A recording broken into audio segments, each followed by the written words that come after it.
Sports Illustrated, 3 Browns players to watch against Houston. First on the list, David Njoku. I agree with that wholeheartedly. Yeah, David Njoku has been a surprise. I mean, it's only been one game, but he's been a surprise kind of going back into the offseason.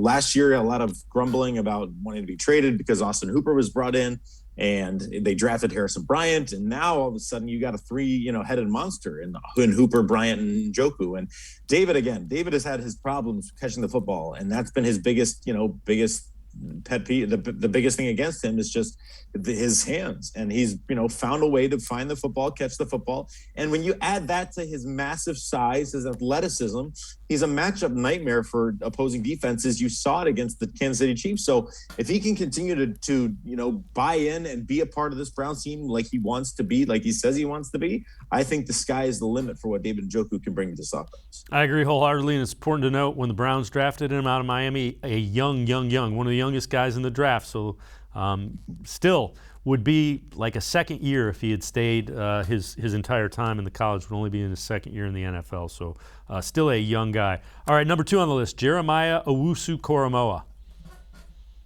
Yeah, your Swiss Army knife, a guy who's going to be asked to do a lot of things in the nickel. He's going to be asked to blitz. He's going to be asked to cover. He's going to be asked to make tackles, make plays on special teams. Yeah, I'm excited to see GOK. I don't know if I would put him on the top 3 of players I want to see, but certainly you want to. Yeah, you definitely. He's an intriguing guy throughout the year because of all the things he can do with his immense versatility. So JOK is always going to be a player you're going to be looking out for, especially given his second round drafting and given his athleticism, given his ability to tackle.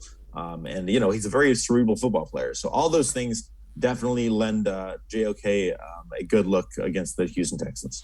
And the third one on their list is Greg Newsom, the rookie. Played pretty well against Chiefs. Didn't hear his name, and if you're not hearing a cornerback's name, it means he's playing pretty well.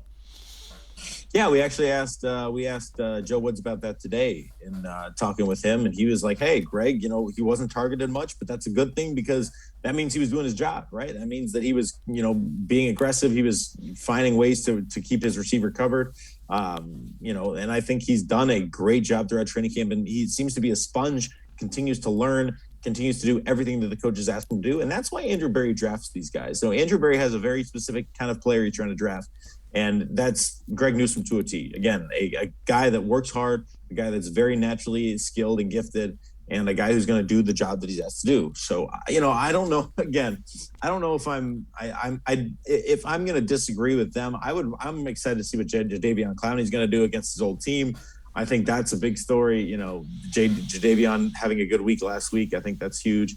I'm excited to see what Miles is going to do. I'm excited to see what, Denzel Ward brings. But certainly the young kids, yes, certainly a good opportunity to watch them and what they're made of.